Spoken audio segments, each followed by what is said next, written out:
Der See sieht wunderschön aus. Ich kann den See sehen. Ich will nicht in den See fallen, weil ich dann im See wäre. Warte mal, heißt es der See oder den See oder dem See? Und was ist bloß der Unterschied? Wieso kann ich nicht einfach sagen, ich sehe der See, die Fische schwimmen in der See? Naja, weil das einfach falsch wäre. Lass uns darüber reden. Das hier ist Lernen und Fahren.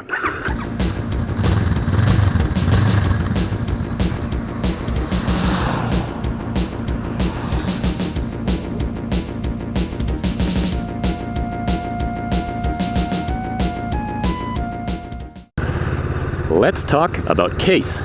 What is case? Case in a grammatical context is a way of classifying and describing the way words are used in a sentence. One part of case is describing the way that some words can change form depending on how they're used in a sentence. Now, when a word changes form, it's called inflection. You may already be familiar with a specific kind of inflection called conjugation. That's what we call it when a verb undergoes inflection. When a different kind of word, like a pronoun or an adjective, undergoes inflection, we call it declension. Now, do you need to know the fancy linguistic terminology for this stuff? I mean, if you're reading German grammar textbooks to improve your grammar, you're going to come across these terms, so it is handy to know what they mean, but are you ever going to use the word declension in a casual conversation?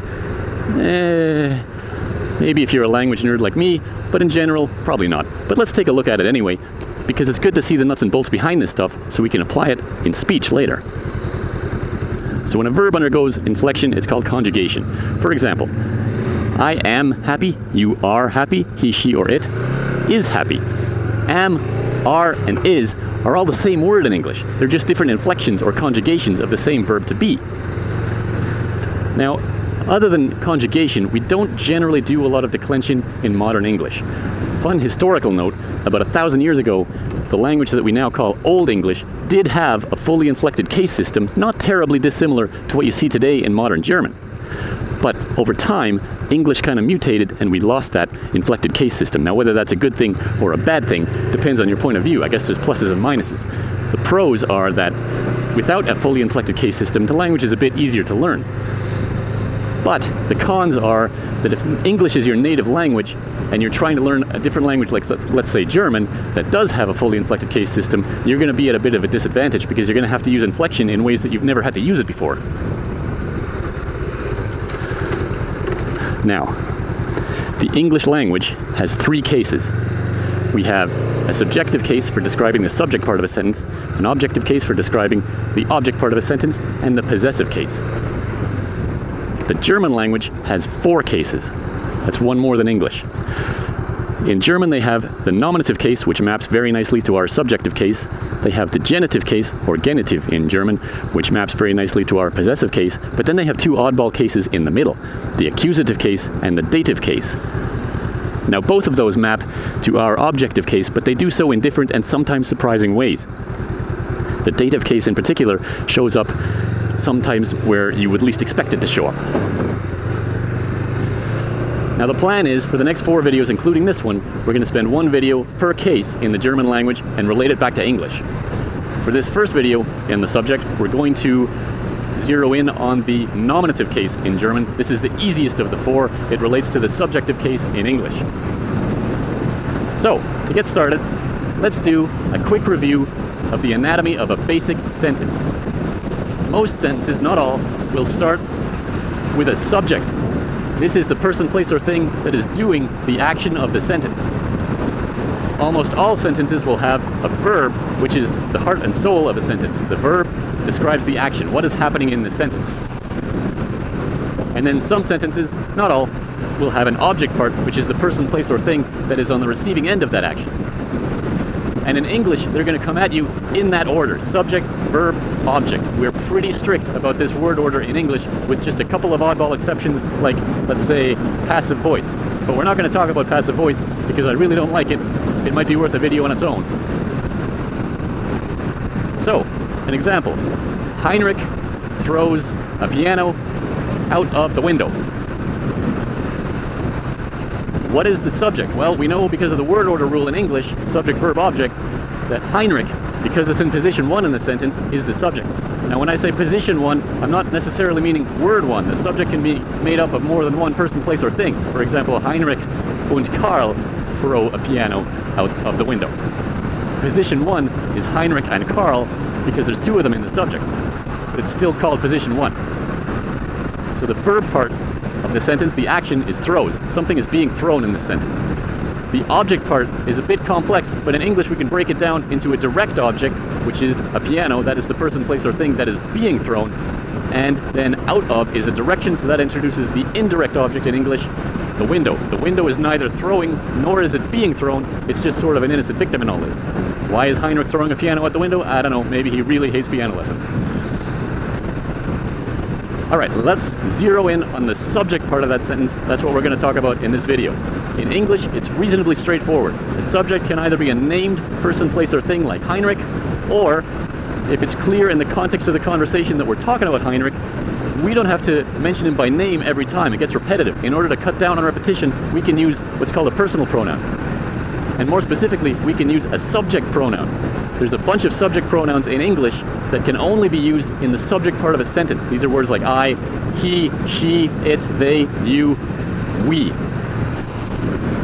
So we could say, he throws a piano out the window instead of Heinrich throws a piano out the window. And this is where it gets a little bit complicated in English because our subject pronouns, or rather our personal pronouns, do undergo declension. You can't say, I am talking to he for the same reason that I can't say, you are talking to we. You're trying to use a subject pronoun in the object part of a sentence, and that just doesn't work. It immediately hits the ears wrong. A native English speaker will immediately know that that's wrong. And that's about it. In English, the subjective case is pretty easy. There's really not much to it. The only thing you really need to know is that our subject pronouns can only be used in the subject part of a sentence. That's it. But now let's look at German. The same rule applies in German, that they have subject pronouns like ich, or wir, or er. I can't say in German, ich rede mit er, for the same reason I can't say in English, I'm speaking with he. It just immediately hits the ears wrong. You're using a subject pronoun in the object part of a sentence, and that just doesn't work. Now, if that was it, this would be a pretty short video, and we'd be done by now. Unfortunately, there's a bit more to it than that. Let's talk about adjectives. An adjective is a word that modifies a noun, and you might remember from, let's say, 8th grade English class that there are 2 ways to use adjectives in English. You can either drop the adjective immediately in front of the noun that it modifies, like the friendly dog, or you can separate the adjective from the noun that it modifies with some conjugation of to be. The dog is friendly, the dogs are friendly. Those same 2 options exist in German, but they're handled a little bit differently. Now, you probably learned this in 8th grade English class, got the answer right on the test at the end of the year, and then passed, graduated up to the next higher grade, and immediately forgot about it and never thought about it again. Why? Because who cares? Look what happens to the adjective when you switch between those 2 types of usages. Nothing. It's spelled and pronounced exactly the same way, so who cares? In English, we don't really care about the difference. But in German, they do, because their adjectives also undergo declension that we have to worry about here. So, let's look at the easy case first. In German, you can also separate the adjective from the verb, from the noun, that it modifies with some conjugation of to be, or sein in German.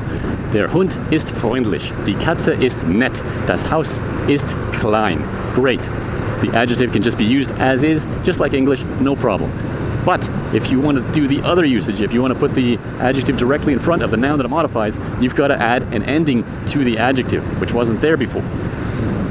Der freundliche Hund, die nette Katze, das kleine Haus. We add an E to the end of each adjective because we're using it in that other adjectival usage. Now note that we don't here have to care, when we're using the definite article, we don't have to care about grammatical gender.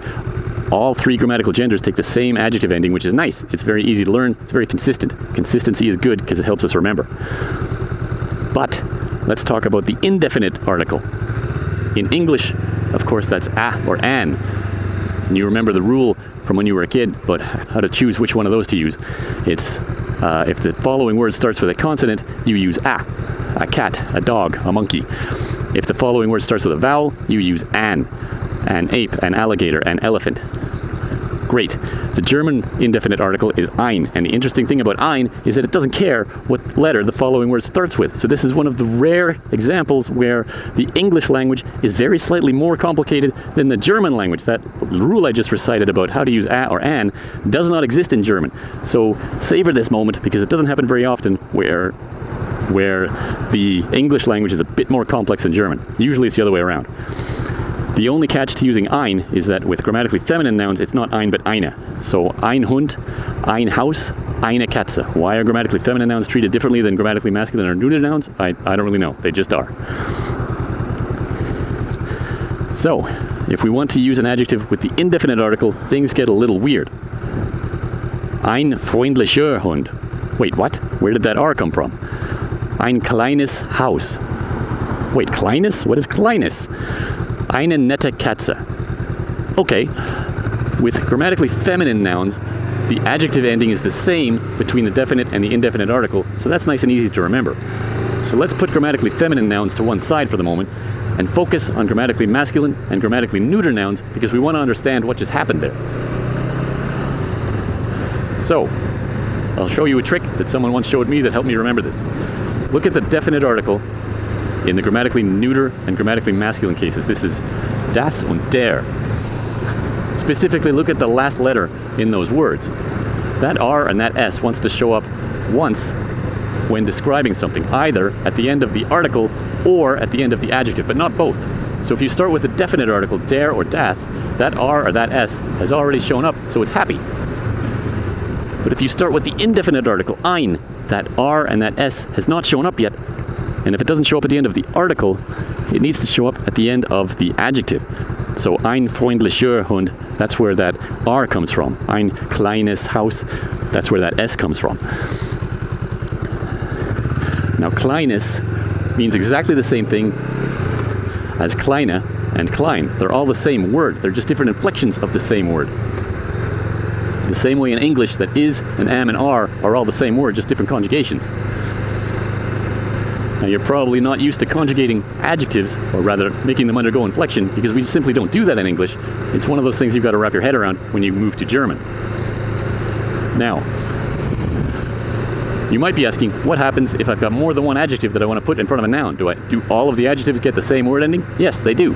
So it doesn't matter what the word ending is, all of the adjectives in the chain will get the same one. So, der kleine freundliche Hund, ein kleiner freundlicher Hund.